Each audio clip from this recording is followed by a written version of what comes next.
Pour la première fois en 25 ans, l'Afrique connaîtra une récession économique.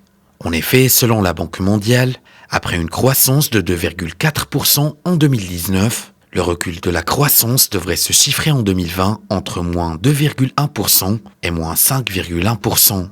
En cause, les économies africaines sont victimes sous l'effet du coronavirus de la chute brutale de la croissance de leurs principaux partenaires commerciaux, notamment la Chine, la zone euro et les États-Unis. Une crise économique qui aura un fort impact sur des dizaines de millions d'emplois.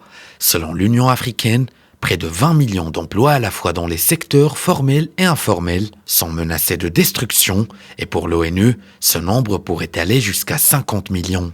Un impact qui se fait notamment ressentir dans le secteur du tourisme, en Afrique du Sud, l'un des pays les plus touristiques du continent, avec un chiffre d'affaires de 21,5 milliards d'euros en 2018. L'épidémie a déjà impacté très négativement le secteur, où près d'1,5 million d'emplois sont en jeu. Et avec 95% de la flotte africaine clouée au sol, les compagnies aériennes sont en péril faute d'un soutien financier rapide, note l'Association des compagnies aériennes africaines.